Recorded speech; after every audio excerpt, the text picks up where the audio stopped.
நீங்கள் ஒரு ஆள்கிட்ட போய் என்னை மன்னிச்சிருங்க நீங்கள் கேட்குறீங்க.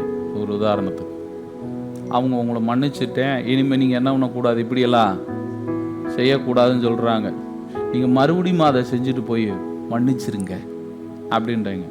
சரி, இனிமேல் செய்யக்கூடாது, மறுபடியும் செஞ்சுட்டு போய் மன்னிச்சிருங்க அப்படின்னோடனே நீங்கள் ஒரு முடிவு எடுத்திருப்பீங்க. என்ன முடிவு எடுத்திருப்போம்?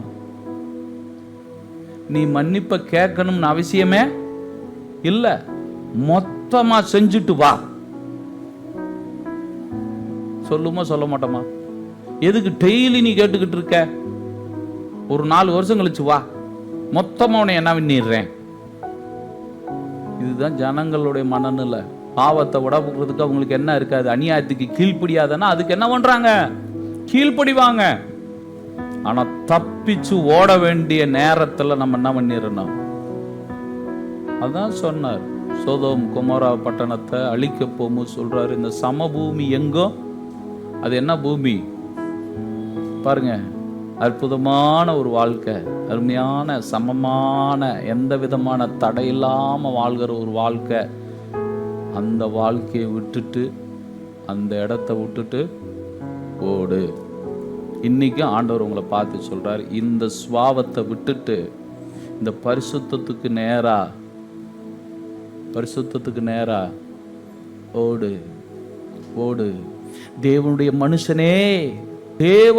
மனுஷனே இவைகளை விட்டுட்டு ஓடி நீதியையும் தேவ பக்தியையும் விசுவாசத்தையும் பொறுமையையும்,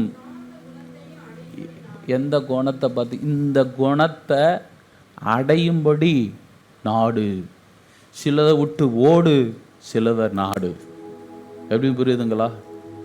பழைய நேரங்களில் உலகம் ஒன்று சார்ந்து ஓடிக்கிட்டு இருக்கும்.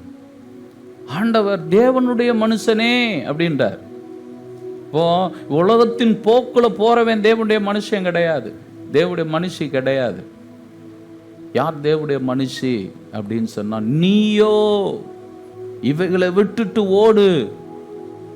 கொஞ்சம் கவனிச்சு பாருங்க, ஓடுவதற்கு நாம் எப்படி இருக்கணும், ரெடியா இருக்கணும். இங்கேயும் ஓடுன்னு தான் சொன்னார். இந்த இடத்தை விட்டு, இந்த கேரக்டர் விட்டு ஓடு. ஓடி தேவ பக்திய பாருங்க, தேவ பக்தி, தேவ பயம், அதனால கிடைக்கிற மகிமை, அதை நாடு. தேவனுக்கு பயந்து நடந்தா, அக்கிரமத்தை விட்டுட்டு வந்தா, பாவத்தை விட்டுட்டு வந்தா என்ன கிடைக்க போதும் அது மேல